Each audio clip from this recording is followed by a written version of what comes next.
Let's talk about sex, baby. The song on the way, right? Let's that's talk awesome. about all the good things. Talk about Let's things that talk make about me. Let's it. talk about Everything. sex. Let's talk about sex. Let's talk Hey, about I'm so sex. excited. Let's talk about sex. Let's talk about it. Welcome, Let's talk welcome, about sex. welcome. Hello, Renee, and all who may be joining for the first time. Welcome to Growing in Gentleness, a weekly conversation for the gentle and the not so gentle parent or caregiver. Super excited. Hi, Renee. Hey, how you doing? I am well. I'm so glad to have you here.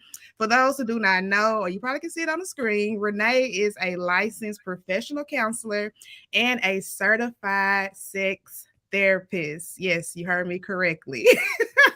So, That's it. That's you it. guys know, again, could not resist playing that song. It's just appropriate, right?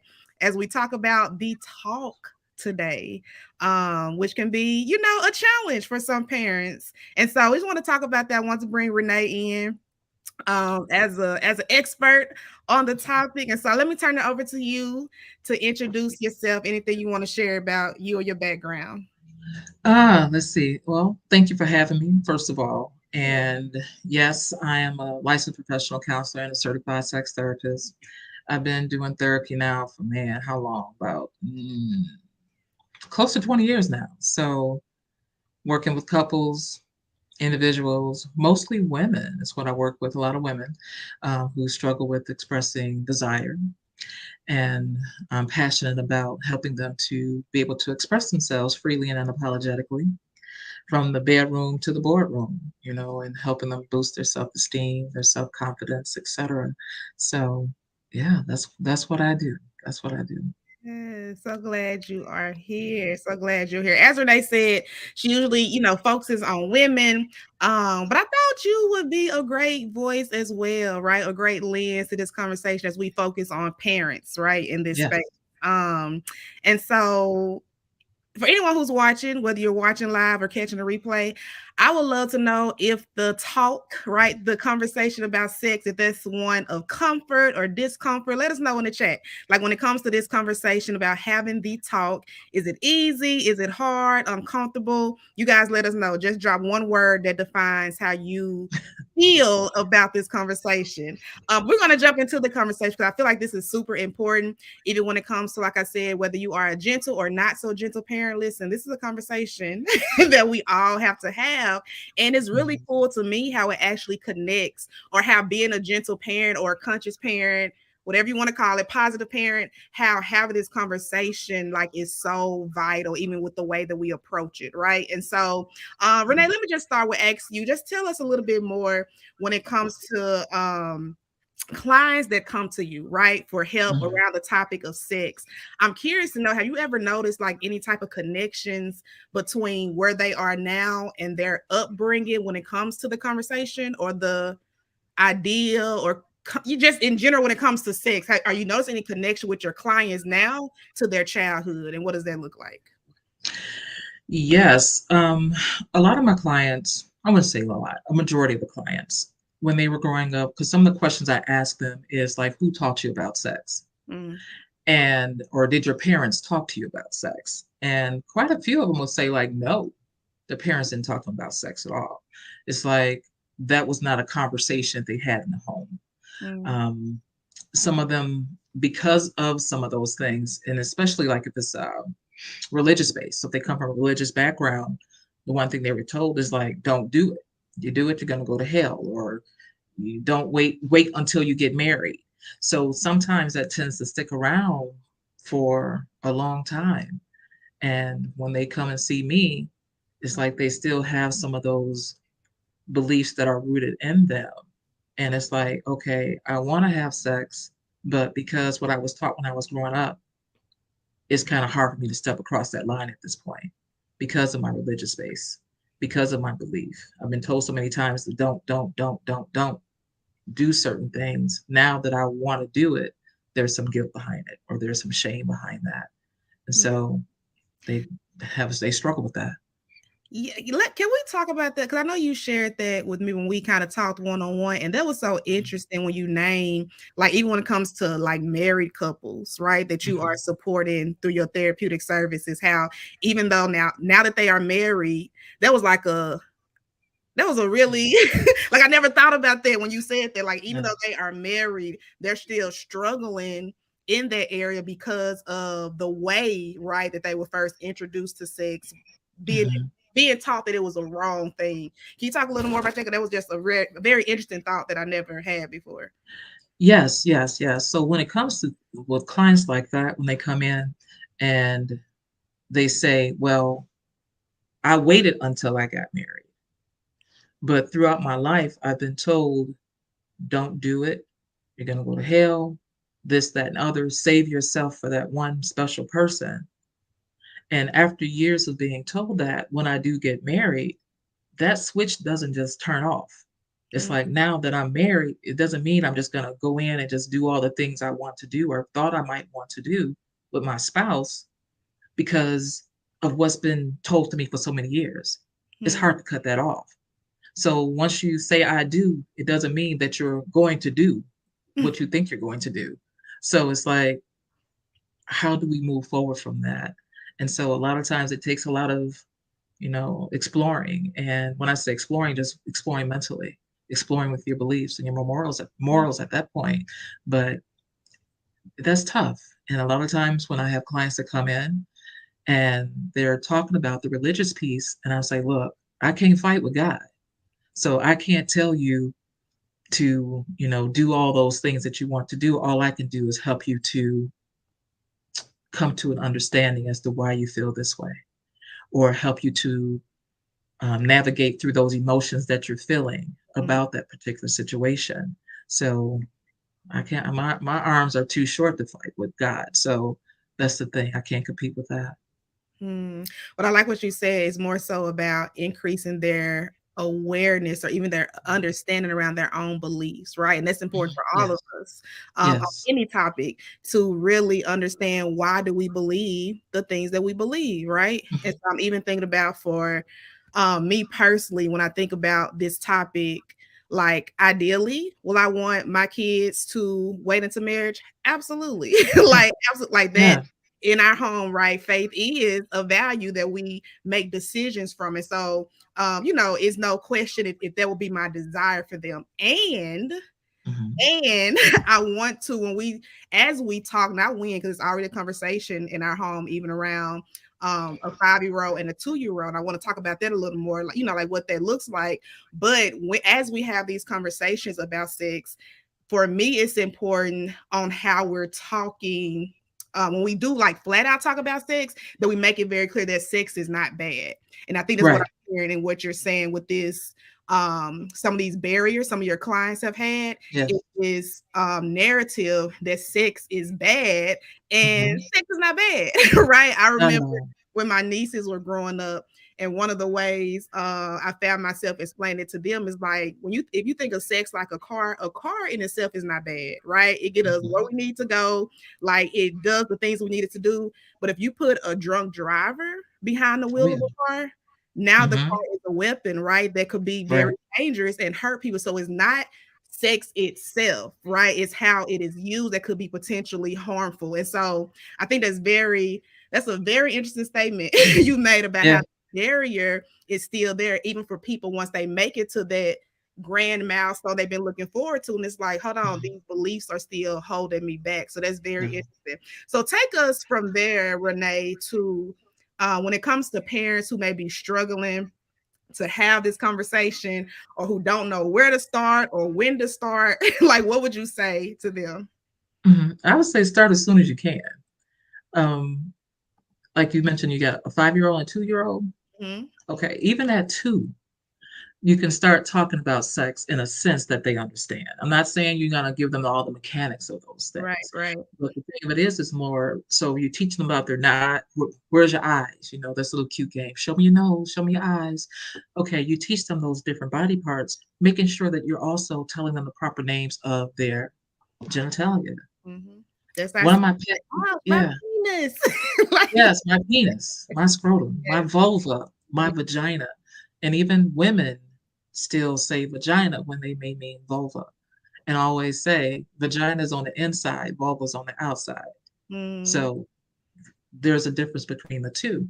And one of my pet peeves is when parents, I hope parents aren't still doing this. I'm not talking about your parents that are watching right now. So I ain't talking about those parents. I'm talking about those other parents and caregivers that give cute names mm, for, let's talk like, about that.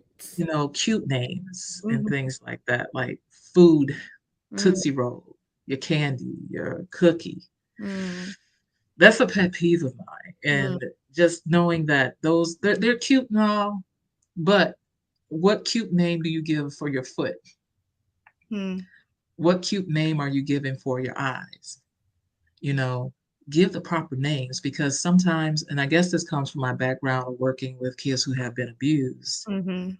Yeah. it's like that could be something that is like grooming, you know, Mhm. kids, you tell, let me touch your candy and all this type of stuff, or where's your candy? And it's uh perpetrators. I'm Mhm. starting to have flashbacks to some of my old jobs of the things that I would hear. And Mhm. it's just a simple thing, it's just educating.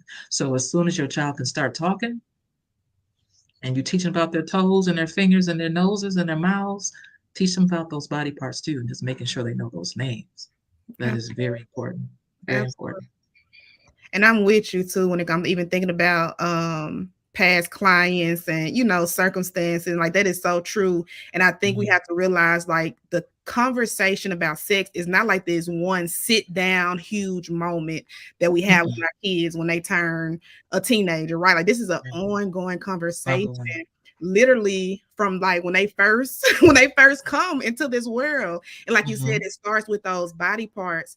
And also a huge part of why I think that's so important is that that's a matter of safety, like you just said, Safety. right? You probably have Mhm. heard the story. I remember it was in one of our sexual abuse trainings.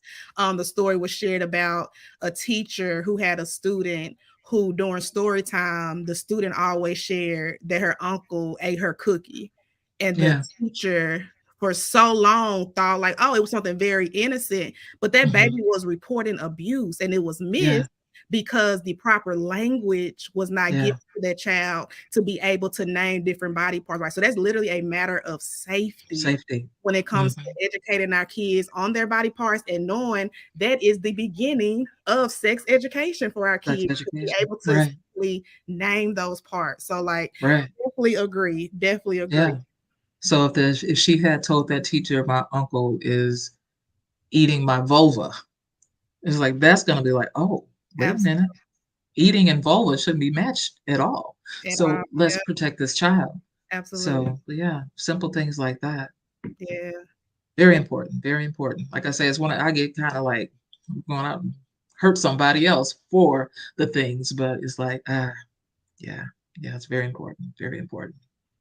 And it's so funny. We used to say, I remember very on in my career, we used to say like 8 is great to start having that conversation. But baby, now 8 is late. It's You late. hear me? Like 8 is late. Like by 8, like Yeah. we know by age 8 now, a high percent of kids are already exposed like to pornography online. So like at that point, they already had some lessons, right? When it Yeah. comes to this idea of what it is. And so Yeah. 8 is definitely late. Like you said, it really starts, man, as soon as they are. I remember when our daughter, she was like 1 years old, maybe going on 2, and knew to name what her vagina was, right? And Mhm. like she knew the language. And like I said, same for our 2-year-old son now. And so, and I think it's important too that we name like a huge part of gentle parenting is being aware of what's happening inside of us, being conscious Mhm. of our own beliefs, right? Our own Mhm. stories, our own experiences. And so as a therapist, Renee, I just want to ask you, like, when it comes to parents and awareness, of course, you guys know I'm always going to advocate get therapy, right? Get you a therapist. But I think Yeah. we don't talk about when it comes to the conversation of sex, how much parents really need to be aware again of their own experience and their own relationship to sex, because a lot of Mhm. times that is what's holding back this conversation from happening. Because as parents, we can bring our own anxiousness or our own Mhm. fear into the conversation. So for the parent who may be realizing that this is why the conversation is so uncomfortable, what would you say to them when it comes to next steps for them? Mm, that's a good question. I would say for that parent who's struggling, like you say, get a therapist and talk with them. But if you're not at that point where you feel that you need to get a therapist, check yourself. Mm, Talk to, if you have some friend that you feel comfortable talking to, talk to them about that. Share, like, well, I'm having a hard time talking to my child about this. How did you approach it? If you have that good friend. mm, And really focusing on why you feel the way that you do. Is it based off of what you were taught? Because sometimes we can be taught things, but then we'll change it up as we get older. But it's also going back. Sex is just so sensitive anyway. So having that conversation with that child and just kind of leaving what your hangups are, leaving them at the door. Because if you bring those in and talk to your child with those hangups, it's not going to go the right way. That child is going to have a hard time to probably even understand what you're talking about, or they're going to have those same type of hangups, and then they'll be coming to see me years later once they done got married, mm, etc. mm. So see a therapist if you can. If not, find somebody that you can talk to, someone to guide you. There's even, there's many different books and things that are out there that you can look at too. Just type in sex talk with my child type books, Mm. and they'll be able to help you out too. But just being comfortable. That's That's it.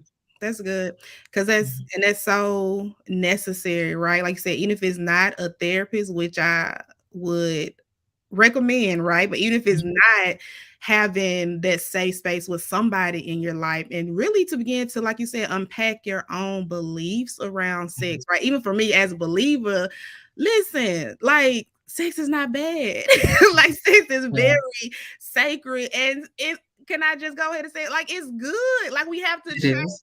like how we're talking about. Like God said it's good to my other beliefs. Yes. Like He said it's good, and so we have to really be mindful of how we are talking about it. And oh, something else you said, Renee, when we talked one on one, I was like, girl, I ain't never thought of that.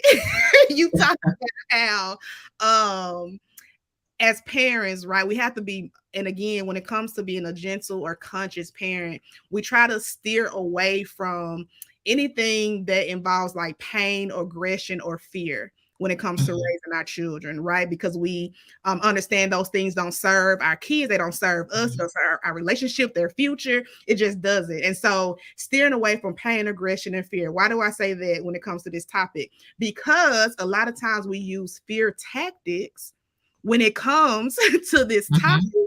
and that just doesn't serve our kids well. And you said something, Renee. You said when it comes to the parent who basically like uses fear, right? Who Yeah. doesn't paint sex in the full picture of what it is, but only talk about the negative things. Mhm, And for that child who goes out and experiences it and like, hold on mhm. now, mommy and dad didn't tell me this felt good. And so now you Right. right? Like everything Right. you have said seems to be untrue because this child has went out and experienced it and found pleasure in it. God Mhm. forbid they found pleasure. And now everything you said is It's discredited because you did not give the full picture. You want to talk a little bit to that? Yeah, because I even think about, like, when I had my sex education back in, I don't know, 7th grade, I think it was. 7th Mhm. grade, I think that's 6th, 7th grade, around that time. And even when I took a sex ed class in high school or college somewhere, it was always about fear. It's like they talk about what can happen if you have sex, the STIs, and then they show you all these pictures of genitals with sores or stuff that's leaking out of it. So it's just very graphic. And so I see all this is like, wow, I want to go out and have sex, like you say, with all these things that could happen. But what about the pleasure part of it? That I don't recall that anywhere throughout my education that was taught to me, Mm, or even if I can recall my parents teaching me anything like that. there's that side of it. And if you do go out and have sex, and like you say, you do find some pleasure, now you're feeling guilty because of this bad thing that I've done, Mm, but I've liked it so much. Does that make me a bad person? mm, So that shame starts to come up. And so this beautiful thing is now something so ugly. And now you're looking at yourself in this ugly way. But if you were told something positive about it, you may be able to enjoy it even more because it's more than just the mechanics of it. It's that emotional piece. It's mm, the spiritual piece that goes. It's so much more than just that part. And just thinking about and talk about the different ages. I told you about how Good Times. As I'm kind of aging myself, but Good Times is the best show of all times because there's so many lessons in mm, Good Times. And on this particular episode, Willona was found out that Penny's friend was pregnant, and Penny I think was only about 11, and her friend was 13. So that by itself is like huge. A 13-year-old that's pregnant back then and more so now. It's just is terrible. And so with Florida was like, well, you need to talk to Penny. Let her know what's going on with her friend. But Willona was like, no, you stay out of my business. I'll raise my child the way I want to raise them. And she told Penny that the girl had stomach bumps. mm. I'm like, what in the world is a stomach bump? But Yeah. then to find out as this episode went on, Penny knew the girl was pregnant. And she's trying to figure out why is her mama, what's a stomach bump? She's pregnant. So kids know more than we think they do. But the thing of it is wanting to make sure that they do get the right information That's because it. they can get information from YouTube, Google, TikTok, Snapchats, whatever other social medias that are out there, and porn Mm, because it's so easily accessible. You don't want that to be their education. mm. So the important thing is to be able to talk to them and be open to them.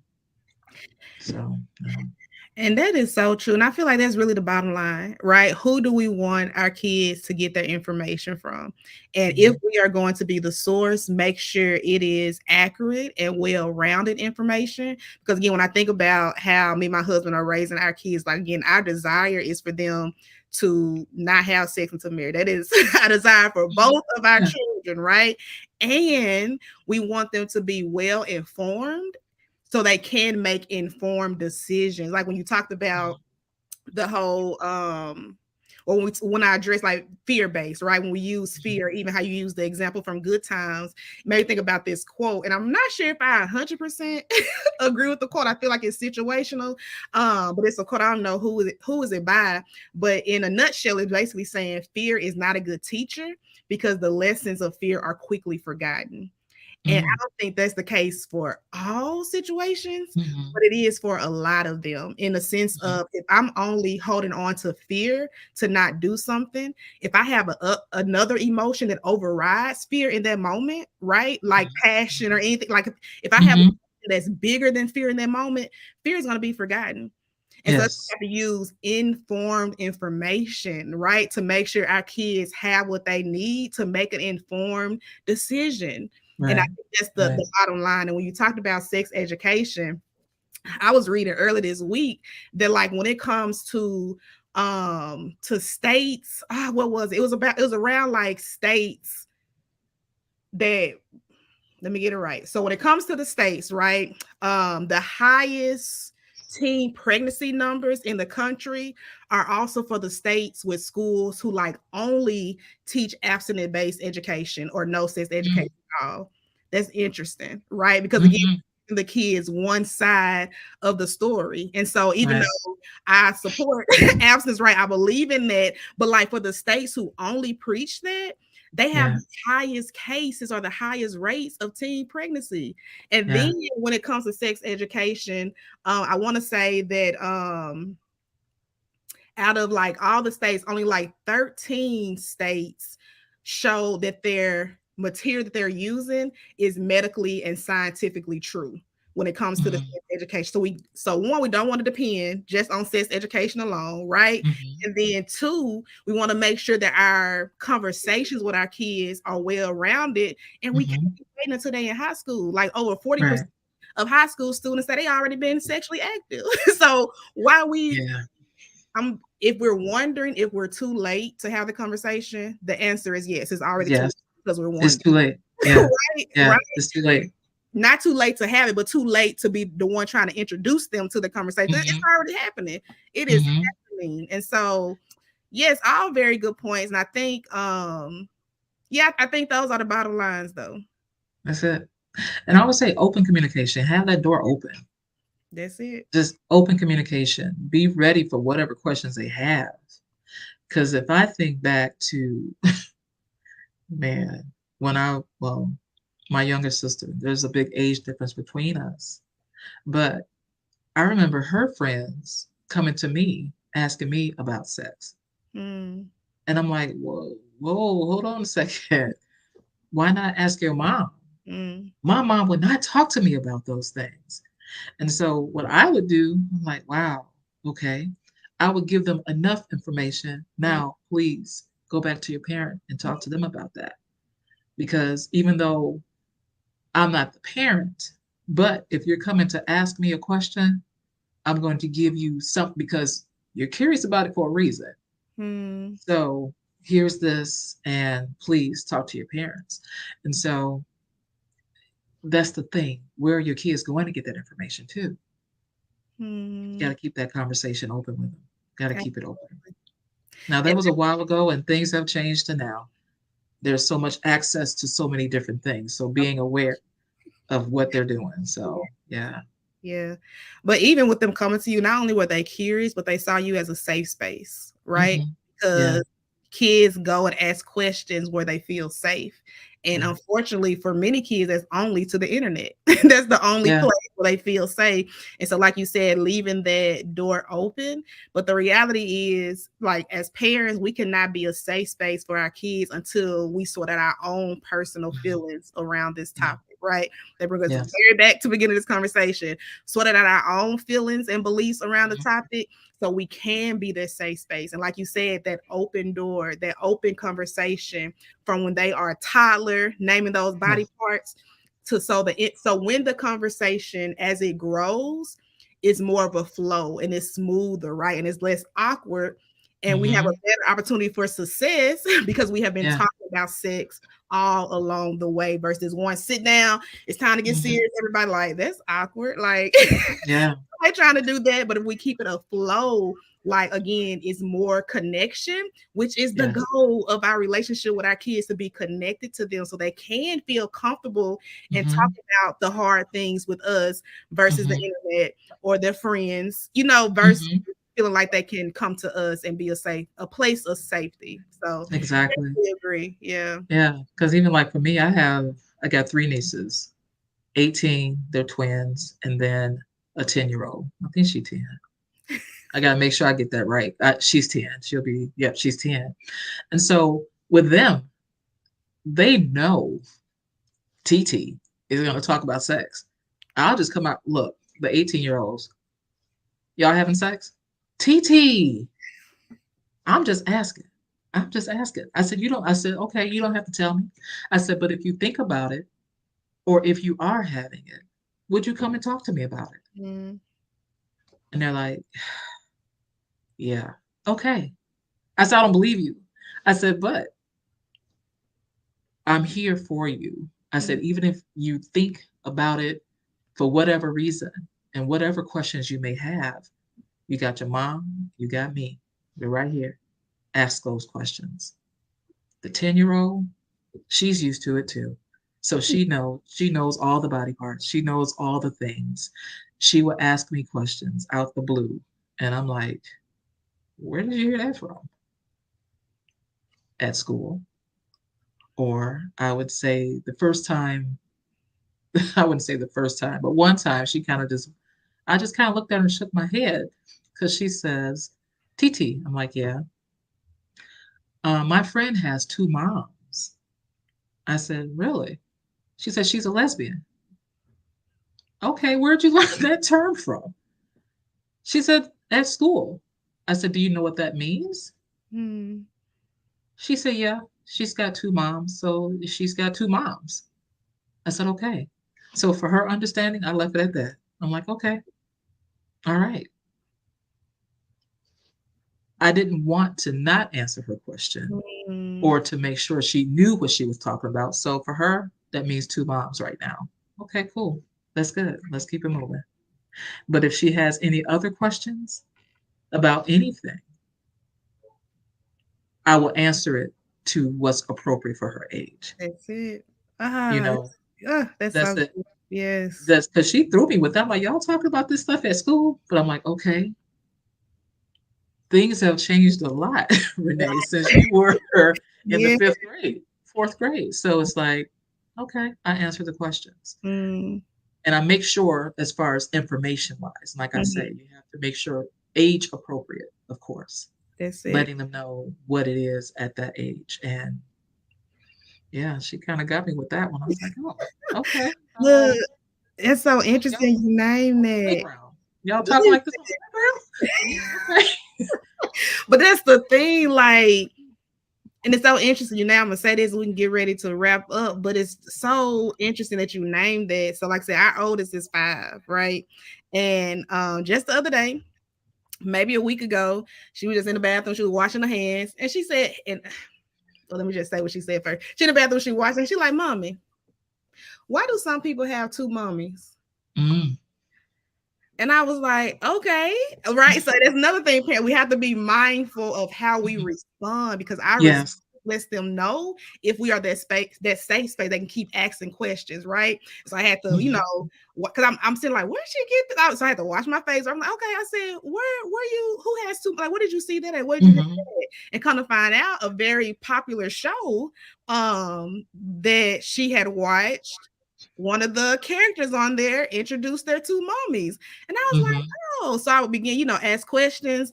And again, and I answered her question. I explained it Yeah. in an age appropriate way. Again, based on, our values. And she understood. And that was the end of that conversation. But Yeah. I shared it to say this, right? Our kids are seeing things, they're hearing things, and at the end of the day, can we be that place where they can come and have those conversations and ask those questions to get answers that Mhm. fuel their beliefs? Yeah. That's the bottom line because they are Yeah. having they are hearing things. They are, and again, kids are just a sponge. So even when we don't think they're listening, they They are are listening. they're absorbing, right, the Yeah. things that are around them.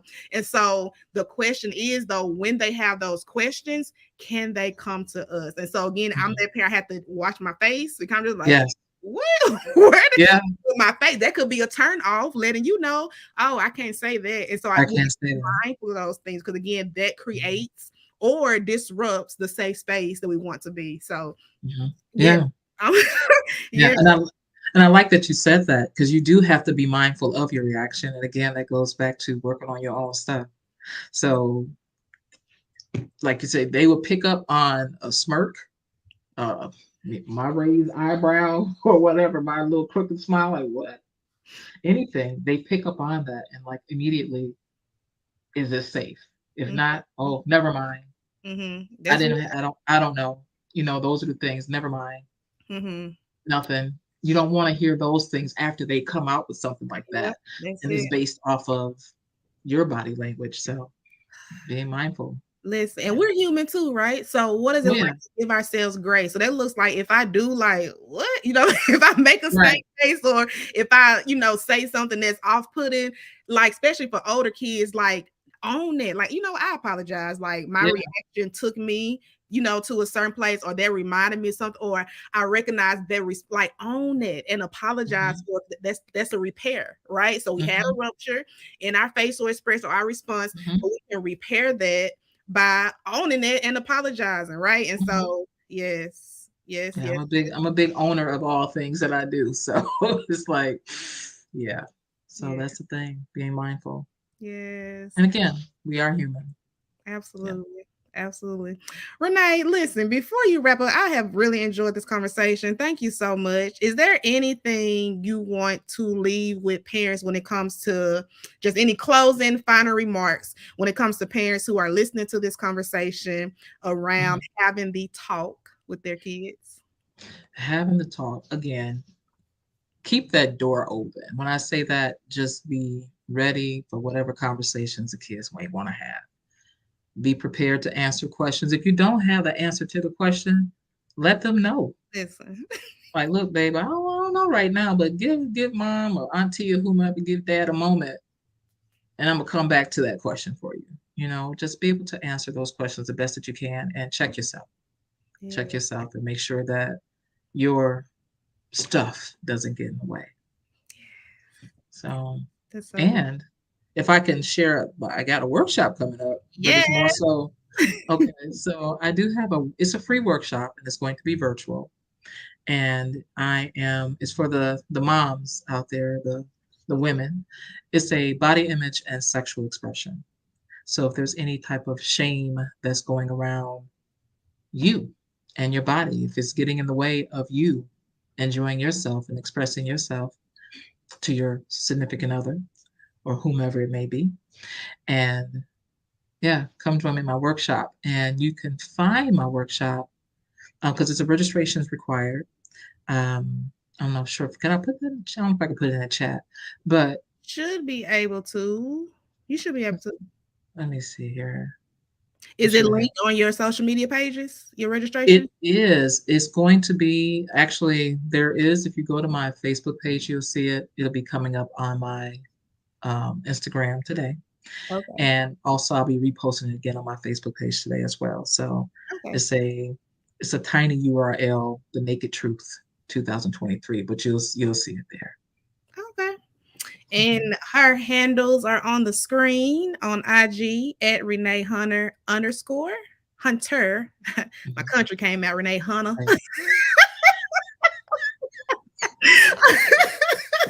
On IG at Renea Hunter _ and on Facebook, Renea Hunter. Excuse me. Okay. That's okay. That's okay. Because my family's from Tennessee, so I don't know. They might say Hunter. That T is silent. It is hilarious. Yeah. Renee, thank you so much. And parents, I hope you are able to grab a nugget from this. Again, I'm very unapologetic about our role as parents to be good stewards of our kids. And that includes, instilling our values in them as well. And with that is the responsibility to make sure we are informing them, right? Giving them the truth in the age appropriate way. So as they grow, they can make those informed decisions. So I hope this conversation has helped some parent or caregiver out there feel a little more equipped or at least have a next step when it comes to having the talk. So you guys be sure to reach out if you have any questions, comments, or concerns. Feel free to drop in the chat maybe a nugget you're taking away from this. And if not, make sure you follow, or and make sure you also follow Renee on Facebook or Instagram to check out that workshop she has coming up if that is of interest to you guys. So thanks you guys for joining us. And until next time, keep growing in gentleness. Y'all have a good one. Bye.